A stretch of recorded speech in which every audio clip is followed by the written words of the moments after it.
Hey guys, it's me, B. Riley, and today we are going to get started on our 1964 Fender Mustang. We're going to start the refinish, and I'm going to go ahead and show you guys what we're working with right now. It's kind of an exploded view, and essentially is because on the neck, on the headstock, on the front and the back, there was like a shellac finish that was kind of brushed over it, and I had to go ahead and remove it, and it was kind of distracting to do while the camera was running.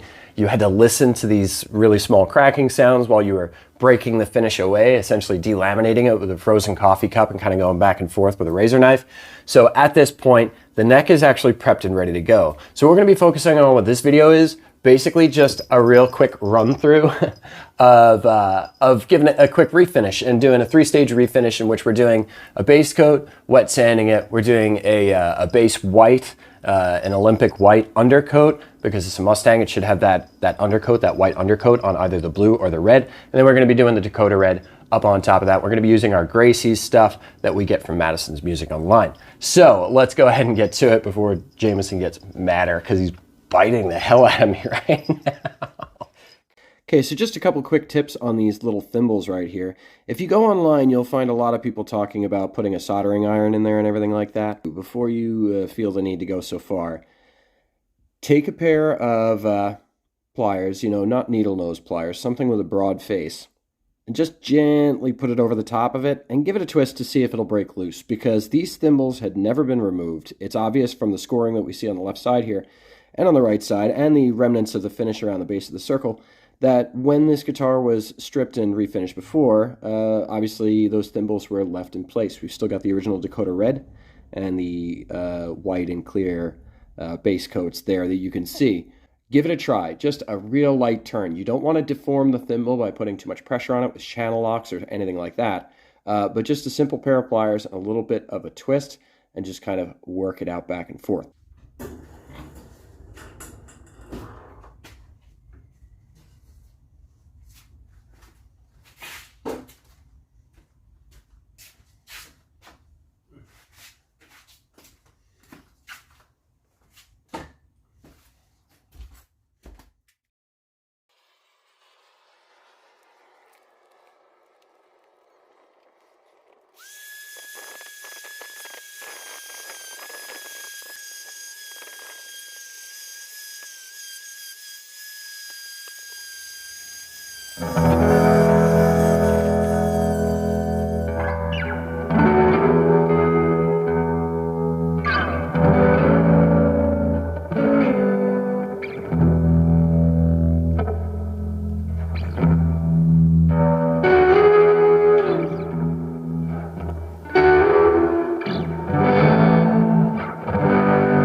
Now, just kind of a quick heads up here on the sanding that we're doing. Essentially what we're doing is we're not looking for a perfect glassy surface. We're looking more or less for just a flat plane surface. You want a dull surface. This is going to give you great adhesion with your top coats as you progressively go further and further into it. And also wet sanding in that way and getting rid of all those little shiny spots means that when you do lay up this white and you try to fade it, you'll have a really nice gradient fade in which this essential basic translucent Mary Kay white finish will be allowed to break down without completely disappearing and allowing some of that grain to pop through.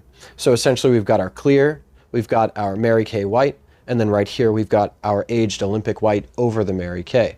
Next step is to go ahead and start laying up the cherry red over this, and then the Dakota red over that. So this way, as it is aged later on, as we match the body of the guitar to the aesthetic of the neck, because the neck is definitely not a neck that is, you know, a case-dwelling, you know, trailer queen. This thing has been used.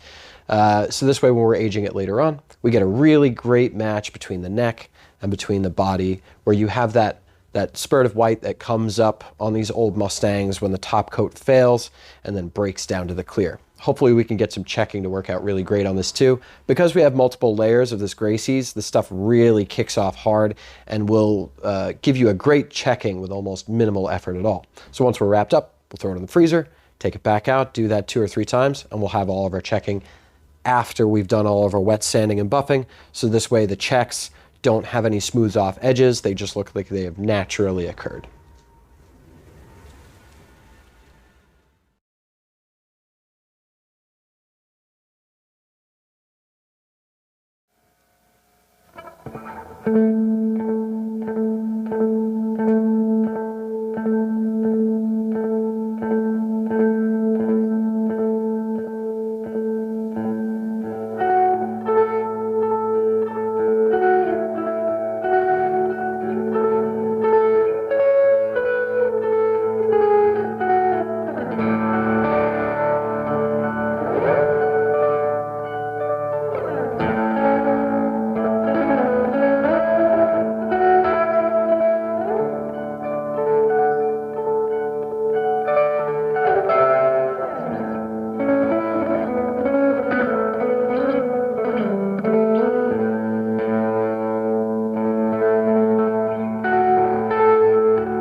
So this was the first time. I actually opened up my Gracie's can and the nozzle wouldn't fit. And I tried multiple nozzles and none of them fit.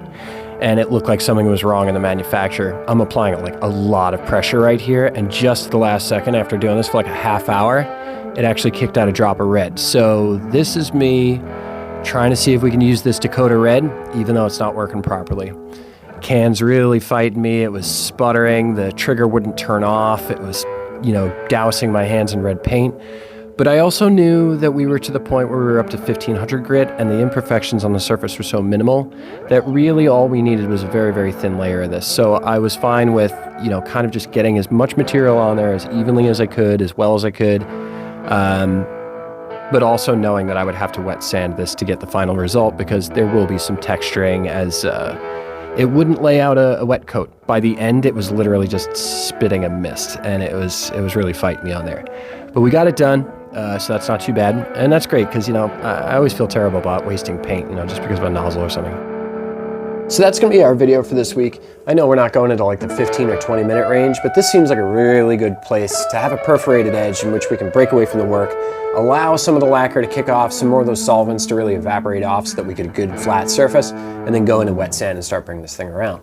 Now our next video on this is going to be how to proportionally age it. And the reason is this: the parts on this guitar are not brand new. There's clearly aging all over the neck. The chrome has got pitting consistent with 50 or 60 years of wear and exposure to humidity in the air or whatever else was degrading that finish. So between that and the nitrate guard, which is shrunken a little bit, to try to make the finish perfect and to keep it perfect would be kind of unbelievable.